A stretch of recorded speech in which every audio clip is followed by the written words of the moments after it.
7억 좀 넘게 투자했죠. 그럼 그래가지고. 투자금이 7억인데 예. 72억을 보상받으면 10배가 넘는 수익률이잖아요. 근데 땅을 60억 정도에 샀고요. 네. 개발하고 이제 돈을 좀 들였는데 예, 이쪽 거는 100억, 이쪽은 80억 팔고 났거든요. 야, 4년 만에 보상은 그렇게 나왔거든요. 야 엄청나네요. 예. 투자.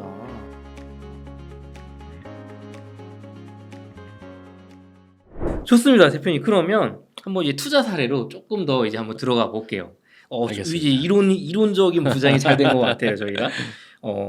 최근에 서울 수도권에 이제 어떤 토지 투자에 조금 관심을 가지시는 분들, 혹은 예. 뭐 주택 청약에 관심을 가지시는 분들도 용인 플랫폼 시티라는 곳에 관심이 많습니다. 플랫폼 시티. 예, 과거에 우리가 이게 부동산 이 아파트 시장의 성공 사례가 동탄이 있어요. 예. 옛날에 판교도 개발할 때 대박이 났고 예. 동탄도 저 멀어서 거기가 되겠냐 했는데 사실 많이 올랐단 말이죠. 예. 근데 플랫폼 시티는 동탄보다도 위쪽에 있고 이게 들어설 때쯤은 GTX 여기 완공돼 있잖아요. 여기 구성역 쪽에. 예. 그 여기 주변에도 또 이미 어떤 개발이 어느 정도 되어 있고 그러면은 이쪽이 정말 토지 투자로 좋지 않을까라고 저는 이제 잘 모르니까 얼핏 떠오르는데 혹시 이쪽 뭐 플랫폼 시티나 뭐 평택 쪽이라든가 GTX역 근처라든가 좀 투자 사례가 좀 보여주실 수 있을까요? 우선 대표님께서 말씀하신 유형의 투자는 좀 아닌데 플랫폼 시티에 투자해서 보상받은 사례가 있어요. 그걸 한번 보여드려 볼게요. 네네. 뭐 저희는 뭐 어떤 것 뭐든지 예. 좋습니다. 그래서 그렇게 이야기하고 플랫폼 시티가 들어옴으로써 좋아지는 땅까지 말씀드리겠습니다. 뭐 좋습니다, 예. 좋습니다. 지금 뉴스 한번 열어볼게요. 네. 용인에 390만 제곱미터, 390제곱미터는 아니겠죠. 예. 예, 강남 판교 테크노빌 5배의 신도시 만들겠다고 하면서 마북 경제 신도시 요게 용인 플랫폼 시티죠. 네네. 맨 처음에 발표를 했을 때 마북 경제 신도시를 이렇게 만들겠습니다라고 발표를 했었어요.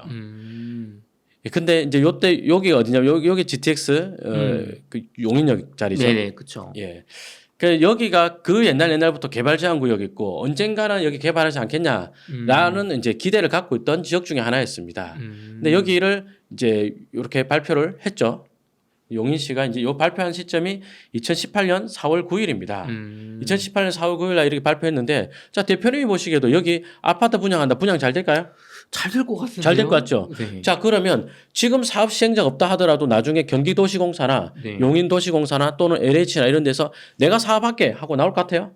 할 것 같은데요. 그러면 지금 사도 되죠. 그 2018년 4월 달에 이 뉴스가 나오고 이 동네 땅 사러 갔어요. 네. 좋은 땅이 너무 많은 거예요. 좋은 땅이 너무 많은 거예요. 다 살 수는 없고. 네. 그래서 뭐 종교용지 한 개를 산 게 있었습니다. 지도를 보면은 이제 여기가 용인 플랫폼 시대 이렇게 들어온다는 데잖아요. 그렇죠. 근데 그 안에 이제 종교용지가 여기 매매가 나온 게 있었습니다. 아까 말씀드린 걸로 하자면 이 스카이뷰로 보자면요. 네. 여기 까만 거 요 산이거든요. 요 산은 이제 그 산지관리법상에 개발이 안 된다. 보전산지 개발 불능지인데 이 물건 되게 재미있는 게 딱 요 종교용지 여기서부터는 개발 가능지예요. 그 여기는 플랫폼 시티 개발 사업에 들어간 땅이었어요. 근데 이 땅이 이제 개별 공시지가는 굉장히 싼데 네. 보상은 표준지 공시지가를 가지고 보상가를 책정한단 말이에요. 그래서 제가 이 땅은 개별 공시지가 싸니까 개별 공시지가 싼 걸 그 이후로 가격 협상을 해가지고 좀 싸게 샀어요. 처음에 이 땅 주인이 10억에 팔겠다라고 하더라고요. 그래서 10억 사겠다라고 했더니 갑자기 또 여기 녹지 지역 땅값이 얼마나 하니까 20억에 팔겠다는 거예요. 장난치냐고 안 된다고 막 20억에 팔 거면 딴 데가 팔아보라고 막 그랬죠. 그러다가 이제 우리가 제가 이제 개별 공시지가를 이제 이야기하면서 봐라 개별 공시지가에 2배 넘는 금액이면 안 된다. 그래가지고 14억 2천에 샀습니다. 7억 정도 대출 받고요. 근데 이제 보상은 표준지에서 온다 그랬잖아요. 그쵸. 이 땅이 표준지가 되게 비싸요. 이게 그런 차이가 있군요. 보상 얼마 받았을 것 같아요? 아니 그러면 뭐 많이 받았다고 하시니까 뭐 뭐 내가 산 금액 정도 받았을까요? 뭐 한 14억? 14억 2천에 사서 그럼 한 30억? 14억 2천 사서 한 14억 15억 정도 받은 거 아닌가? 아니야. 그죠. 이걸로 수익을 보셨으니까 예. 한 한 25억 정도면 많이 벌지 않았을까? 72억 2천 나왔습니다. 72억이요? 72억 2천 보상 나왔습니다. 14억에 매수를 하셨는데. 예, 7억 원래는 대출 더 나오는데 대출 뭐 많이 안 받겠다 그래가지고 와. 7억 얼마 대출 받고 7억 얼마 넣고 7억 좀 넘게 투자했죠. 그럼 그래가지고 투자금이 7억인데 예 72억을 보상받으면 10배가 넘는 수익률이잖아요. 그런가 10배는 아니죠. 72억 빼기 14억 2천을 해야 되니까. 예, 그리고 그 기간 동안에 이자 나가는 그렇죠. 이자까지 생각을 한다면. 예. 야, 그거 어쨌든 대단하네요. 50억 이상 남았죠. 와. 물론 이제 소득세도 내야 되고 네. 그다음에 또 뭡니까 그 채권으로 나오니까 채권 할인도 있고 뭐 여러 가지가 있는데 어쨌든 또 뭐 또 보상가를 올리기 위한 또 다른 뭐 있으니까 그건 생략하고 네. 어려워지니까 그렇게 했는데 이게 지금 매입을 언제 했느냐 2018년 4월 9일 날 이 뉴스가 나오고 네. 그리고 나서 답사간 거거든요. 어. 그 잔금을 아까 그 정교용지 잔금을 2019년 1월 달에 잔금을 쳤습니다. 어. 그 2019년 1월에 잔금 치고 그럼 가만 있어 봐. 20년 1월, 21년 1월, 22년 1월, 23년 1월 4년. 아. 4년 만에 보상금 그렇게 나왔거든요. 야, 엄청나네요. 예. 투자. 그 이것만요. 경매도 있어요. 경매 한번 보여드려 볼까요? 이 유튜브에서 이 경매 사례는 말씀 한 번도 드린 적 없는데 네. 좋습니다. 이거 낙찰 시점이 9월 7일이잖아요. 네, 2019년 9월 예. 7월 4일. 아, 네. 죄송합니다. 2019년 7월이잖아요. 네. 그러니까 이건 아까 그 종교용지 매입하고 그 뒤입니다. 경매 나왔는데 9억 3,200에 낙찰 받았거든요. 결론만 이야기할게요. 신갈동 이제 565의 11번지도 그 용인 플랫폼 시티에 들어가는 땅이고 9억 3,200에 낙찰 받고 이건 이제 7억에 은행 대출 받고요. 네. 그다음에 위에 그 뭐 공장이 조그만 공장이 있습니다. 거기서 이제 월세 받아서 이자는 충당했고요. 네.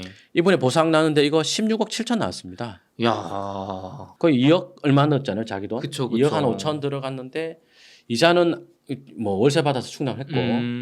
근데 16억 7천이면 얼마 남죠? 그럼 7억 남죠? 그쵸. 야, 그러면은 이자는 사실 내가 뭐 공장에서 충당을 하셨으면 예. 그냥 시간만 투자하신 거잖아요. 예. 야, 이게 대표님 혹시 이거 굉장히 어떤 특수한 성공 사례 아닙니까? 제가 네. 뭐 특수한 사례. 제가 이번에 책을 냈잖아요. 네. 수익이 정말 큰 게 하나 있었거든요. 정말 큰 게 있었습니다. 근데 원고를 썼다가 뺐어요. 왜 빼셔? 그게 흥행에는 도움이 되셨을 것 같은데. 너무 너무 사이즈가 크니까. 아. 너무 사이즈가 크니까. 지금 저는 사실 그 14억에 구매하셔서 72억을 보셨다는 것도 굉장히 너무까지 모르겠어요. 굉장히 크다라고 생각이 드는데 예. 대표님이 너무 크다고 말하실 정도면 정말 좀 크겠네요, 금액이. 예, 뭐 50억, 60억 이런 차이가 아니에요. 난이도도 좀 있는 이야기라서 좀 책에 쓰자는 게 양도 많아지지만 이제 그게 농업진흥고의 해제부터 뭐 지구단위 변화, 뭐 택지지구, 그다음 뭐 개발해서 뭐 집어넣는 그 어떤 브랜드 유치하는 거 뭐 이런 이야기가 있는데, 근데 땅을 60억 정도에 샀고요. 네. 개발하고 이제 돈이 좀 들었는데 예, 이쪽 거는 100억, 이쪽은 80억 팔고 났거든요. 야, 이거 그런 것도 있습니다. 100억 단위로 하는군요. 예, 뭐 제 건 아니고 우리 수강생 거고. 예. 그런 투자 사례를 제가 리딩했을 거 아니에요. 네, 그렇죠. 그 따라와 준 게 난 너무 고맙죠. 아니 여기 아까 뭐 종교용지요. 이게 내가 지금 설명이 쉬워서 그렇지. 이 대표님만 봐봐 이게 사고 싶게 생겼는지. 모양이 약간 이렇게 좋지 않은 것 같아요. 땅 모양도 안 좋지만, 네. 예. 어디 땅이야? 뭐요? 여기 어디 이런 땅이거든요. 이 뭐 안 사고 싶게 생겼죠. 그쵸. 산 옆에 있고. 예, 땅 모양도 안 좋고. 그 제 이야기 듣고 따라와준 회원님들이 난 너무 고마운 거예요. 그래 뭐 이제 그때 당시로서는 사업 시행자 선정도 안 됐고 용인시에서는 뭐 할 계획은 갖고 있다, 확실히 갖고 있다. 근데 뭐 사업 시행자라는 건 확정된 거 없다. 그런데 그때 이제 이야기가 이게 사업성이 좋기 때문에 행정 계획만 나오면 이제 그다음 할 수 있다 이거는. 그럼 요거는 아까 대표님이 말씀하셨던 어떤 그 사업 시행자가 있어야 된다라는 거는 원칙이 깨진 상태지만 네. 그 앞전에서 얘기하셨던 여기가 아파트가 분양됐을 때 좋은 자리냐. 예. 그러면은 사업 시행자들이 굳이 뭐 조금만 경기 좋아지면 달려들 것이고 예. 혹은 말씀하셨던 공공이 달려들 수도 있는 거고. 네. 그러니까 발빠르게 투자를 하신 거거든요. 예, 그리고 뭐 유튜브에서 이런 말 해도 되는지 모르겠는데 제 차가 용인시 공무원이거든요. 예, 여기 GTX 들어온다는 말을 그 뉴스가 나오고 나서도 알았지만 네. 뭐 그 무렵에 뭐 놓치지 않게끔 와이프가 챙겨줬죠. 예, 그런데 샀냐 안 샀어요. 그때 2011년도인가 그런데 안 샀습니다. 그때는 안 사셨다. 예, 뭐 GTX인가 잘 모르겠는데 기억도 안 나네. 와이프 하는 말 잘 귀담아 듣지 않아. 그러면 안 됩니다. 아무튼 저는 개인적으로 용인 투자를 잘 안 하거든요. 와이프가 용인시 공무원이고 이러니까. 괜히 좀 구설수가 예, 그래서 뭐 경매나 하면 할까 괜히 구설 오를 것 같기도 해고 용인 아니어도 먹고 살 거 많은데 뭘 용인까지 가요. 대표님 그럼 네. 플랫폼 시티에서 이렇게 보상 받으신 사례 말고 아까 뭐 다른 거 하나 보여주신다고 하셨던 거 맞아. 그럼 이제 한 번 더 해볼게요. 네네. 이제 택지개발지구가 들어서고 지하철도 들어오고 이러면 여기에 정주행거가 크게 늘겠죠. 그렇죠. 그죠? 확정은 된 건 확실한 겁니까 대표님? 이 보상까지 했으니까 이제 확실히 하는 거죠. 시간의 문제지 들어선다. 예, 그러면 이제 지금부터 공사를 하면 플랫폼시티 입주까지 한 4, 5년 걸릴 거란 말이에요. 네. 4, 5년 걸려서 들어오고 나면 GTX도 개통하겠죠. 그렇죠. 그 밑에 이제 녹지 지역들이 되게 많아요. 여기 요쪽 녹지 지역들 개발 안 하는 것들. 네. 이런 데 땅값들 굉장히 많이 올라갈 거예요. 우리도 되지 않겠냐 이런 효과인가요? 그런 것도 첫 번째 있고요. 네. 그러니까 아까 동탄 잘 된다고 하지 않습니까? 네. 동탄 신도시가 하나 들어서면서 뭐 주변에 기반 시설 완전히 좋아졌죠. 그렇죠. 그러고 나니까 그 옆에 있는 녹지 지역에서도 우리도 도시개발 사업 하자 하면서 이제 미니 신도시 개발 사업들을 붙여서 많이 했거든요. 이해되죠? 네네. 뭐 수원 같은 경우다 수원에 망포역이 있고 주변에 미니 신도시 도시개발 사업들을 많이 했고. 망포에서 약간 요 남동 쪽으로 가면서 동탄 서북이 약간 이어지는 막 느낌도 들더라고요. 예. 그렇게 됐잖아요. 그럼 여기 땅 주인들도 플랫폼 시티가 들어온 것 때문에 기반 시설 좋아졌으니까 우리도 하자라고 할 수도 있겠죠. 예, 그렇게 될 수도 있고 또 정주 인구가 늘므로써 이런 데 녹지 지역에 뭐 음식점이라든지 의료 시설이라든지 뭐 또 여러 가지 어떤 그 체육 시설이라든지 이런 거에 대한 수요가 많아지면서 땅값도 올라갈 수 있냐 올라갈 수도 있죠. 제가 용인 플랫폼 시티가 생김으로써 굉장히 슬퍼했던 것 중에 한 개가 용인 플랫폼 시티에 만수정이라는 어마어마한 장어집이 있어요. 그 장어가 삼겹살만큼 두껍게 나와요. 맛이 기가 막혀요. 근데 그 집이 없어지는 거 아니야? 눈물을 뚝뚝 흘렸어요. 야 돌아버리겠네 이랬는데. 저기 파주 쪽 가는 길 일산 가는 길 반구정이라고 유명한 장어집이 있는데. 뭐 저는 반구정보다 예를 들지 않았는데. 그렇군요. 저 한번 가보겠습니다. 그런데 그 장어집 없어진다고 해서 또 슬퍼했는데 그 장어집이 요 근처로 옮겼거든요. 만수정이. 그러니 어떤 이야기입니까? 자, 그런 이주 수요도 있나요? 있죠. 그 요 주변 땅값 올립니까? 올리죠. 이게 그냥 우쩍하신 얘기가 아니었군요. 그럼 그 정도로 대표님 찾아가실 정도의 유명한 그런 음식점이면 분명히 단골분들이 계실 거고. 이쪽에 이주해서 한다고 하면은 당연히 그런 분들도 몰려들 거고. 그리고 북쪽에 이제 신도시가 크게 들어오면서 정주 인구 자체가 늘어버리면 주변에 녹지 지역 가격 굉장히 많이 올려줍니다.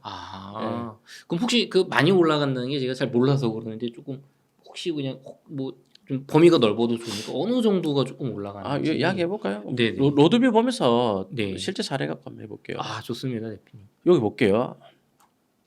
여기 2010년 로드뷰를 보고 계신데 평택이네요. 저 멀리로 소사벌지구 들어오기로 2010년도면 발표한 게 아니고 보상이 끝난 다음입니다. 그래서 아마 지금 토목공사 정도는 하고 있을 때예요. 자, 토목공사 하고 있을 때 이 과수원 사고 싶어요? 하나도 안 사고 싶죠. 그죠? 네. 뭐 신도시 돌아도 이 과수원 뭐하게 이런 생각이 들 겁니다. 요거 평당 한 50만 원쯤 하다가 뭐 신도시 보상할 때쯤 100만 원쯤 했나 그랬을 거예요.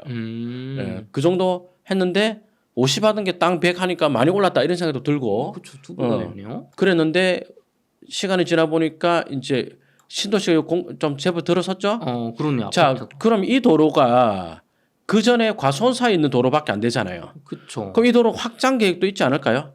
아니면 우회로나 더 다른 널찍한 도로도 생길 수 있죠. 그렇죠. 사람이 많이 살게 되니까. 트래픽이 늘 거 아니에요.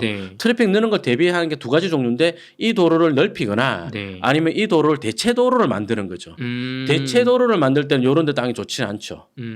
근데 이 도로를 확장한다. 그러면 이 땅이 되게 좋아요. 그럼 이 도로 확장할 자체 내가 어찌합니까? 토지 이용 계획 확인서에 보면 도로 확장 계획이 잡혀 있으면 그 도시 관리 계획으로 선이 그어져 있어요. 볼 수 있죠. 뭐 모르겠으면 지자체 전화해서 물어봐도 되죠. 미리 알 수 있다. 그래가지고 보니까 공사하고 있죠. 이제 확장 공사를.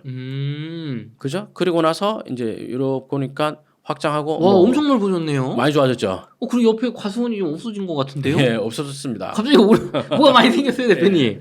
이 땅이 지금 뭐 비싼 땅은 평당 1,000만 원씩 이렇게 하거든요. 와, 50만 원짜리요. 예, 그 아까 제가 뭐 60억에 땅 사가지고 180억에 팔고 나왔다는 거 개발 비용 많이 들었습니다. 그래서 60억에 사서 180억 그냥 판 건 아니고 짓는다고 돈 들고 토목공사비부터 해서 공사비는 많이 들었습니다.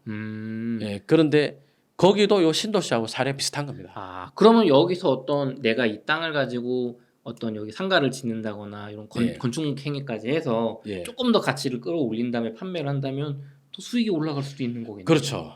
아, 그러니까 이게 지금 신도시 하나 들어오는데도 몇 년이 걸리는데 그러네요. 옆에 신도시 지정할 때 지정하거나 또는 보상할 때 요때는 착공했을 때거든요. 네. 이때 산다 그때 사도 충분히 하다는 거죠. 이때 착공했을 때니까.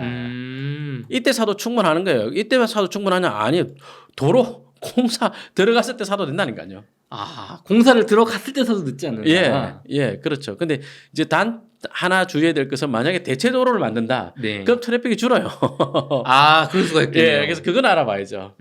내가 확장 공사하는 때문에 맞는지. 예. 단 이거는 어떤 계획에 나와 있고 공무원에게 여쭤보면 할 수 있다. 그럼요. 아, 아까 뭐 평택 말씀 많이 하셨으니까 평택에 고덕국제 신도시 하나 들어올 때도 네. 이제 고덕국제 신도시에 삼성전자 들어온다고 하면서 그 광역도로 구축망 계획 같은 것들이 막 잡혔단 말이에요. 네. 그러니까 그러면서 그 중에 한 개가 없던 고덕 IC 생기는 것도 있었고, 예, 그러면서 일본국도 넘어간 도로라든지 지제역으로 가는 도로라든지 이런 것들이 그때 바로바로 잡혔거든요. 야, 저는 오늘 대표님과 얘기를 하면서 예. 제가 토지를 공부 열심히 해야겠다. 남들이 모를 때 사야 된다고 생각하셨잖아요. 아, 그러니까요. 맞죠? 전혀 아닙니다. 완전 잘못 생각하고 예. 있었네요. 대표님, 그러면 약간 이제 실제 사례를 잘 알려주셨으니까 거시경제 쪽으로 한번 돌아가 볼게요. 예. 우리가 금리라는 거에 대해서 예. 주택 시장은 부동산은 사이클이 있다. 예. 뭐 금리라든가 경제 상황이라든가 뭐 수요 공급이라든가 이런 예. 거에 따라서 가격이 비쌀 때도 있고 쌀 때도 있고 대출을 했을 때 수익률이 좋은 뭐 이런 구간들이 있지 않습니까? 시기가 혹시 주택처럼 토지 투자도 투자하기 좋은 가격과 금리 같은 뭐 경제 상황 같은 사이클이라는 게 좀 혹시 있을까요? 아, 있죠. 우선 뭐 여러 영향을 받죠. 우선 뭐 주택 경기가 안 좋다. 네. 이러면 아까 이야기했던 미니 신도시 사업, 도시개발 네. 사업 같은 것들이 잘 일어나지 않죠. 그리고 지금 우크라이나 사태 터지고 이러니까 네. 서울 세종간 고속도로만 하더라도 지금 개통이 연기가 돼 버렸어요.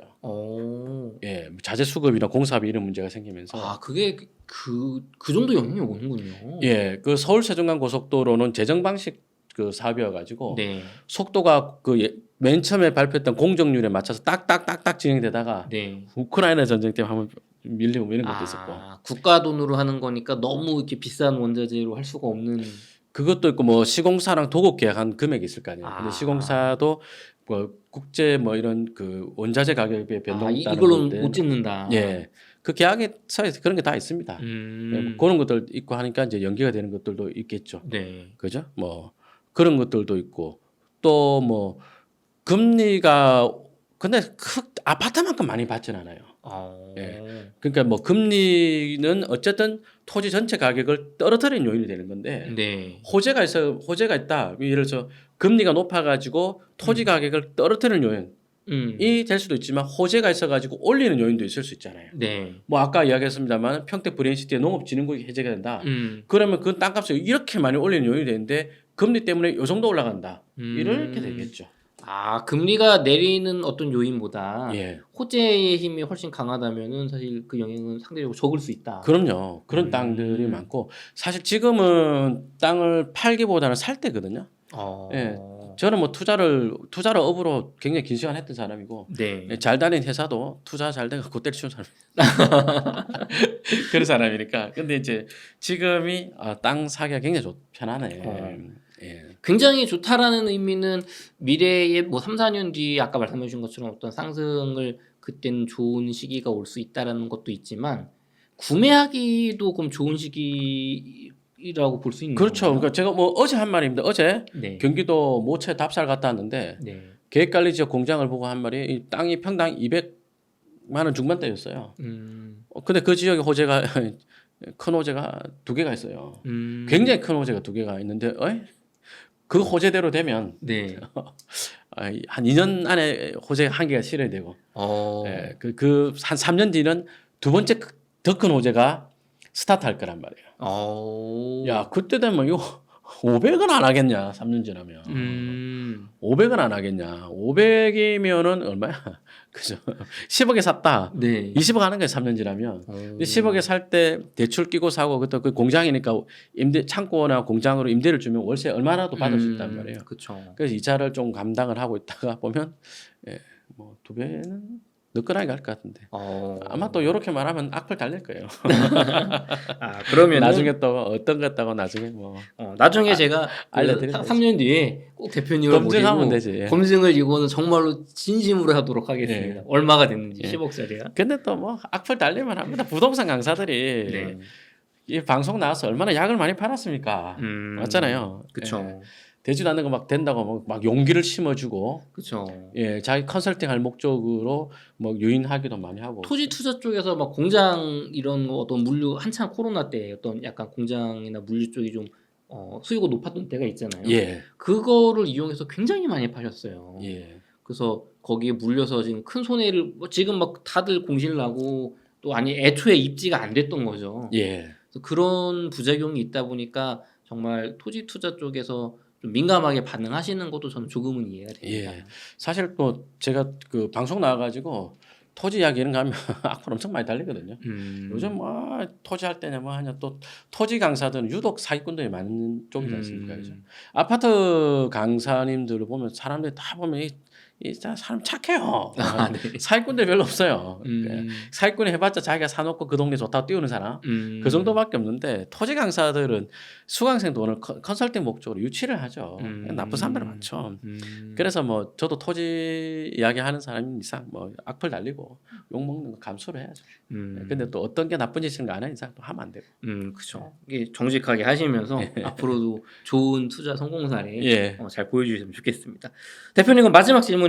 대표님이 보시기에 지금 토지 투자하기 예. 괜찮은 가격과 시기라고 판단하시는지요? 예, 그렇습니다. 지금 부지런히 공부해가지고 네. 특히 토지 투자에 대한 공부를 하시고 네. 경매도 같이 공부해두면 정말 좋습니다. 경매까지. 예. 그러면 경매는 어쩔 수 없이 정말 팔아야 되는 사람이잖아요. 법원 그쵸. 경매 절차를 통해서. 그렇죠. 그런데 토지는 이게 아무래도 물건에 대한 해석을 하기가 아파트보다는 분명히 어렵거든요. 아파트는 경매 참여자들이 뭐 10억에 팔 수 있는 게 경매로 뭐 8억까지 떨어졌다. 그럼 8억 5천에 낙찰 받아서 취등록세 내고 9억 7천쯤에 팔아서 양도차익 이만큼 먹자. 이런 계산인데 토지는 호재가 실현되어서 한 3년 뒤는 시세가 높고 매매가 잘 될 건데 지금은 매매 자체가 잘 안 되는 땅들이 되게 많아요. 싸고 비싸고 문제가 아니라 매수세가 잘 없어요. 그런 데가 경매 나온다. 굉장히 싸게 산단 말이에요. 네. 경매하는 사람들은 지금 요 금액에 팔 수 있는 걸 요 금액에 살려고 하는 건데 그렇죠. 이게 얼마에 팔 수 있다 자체가 안 잡히니까 그때 경매로 사면 시세보다 더 싸게 사서 그러나 이제 호재가 실현되어 갈 때는 수요가 많아진단 말이에요.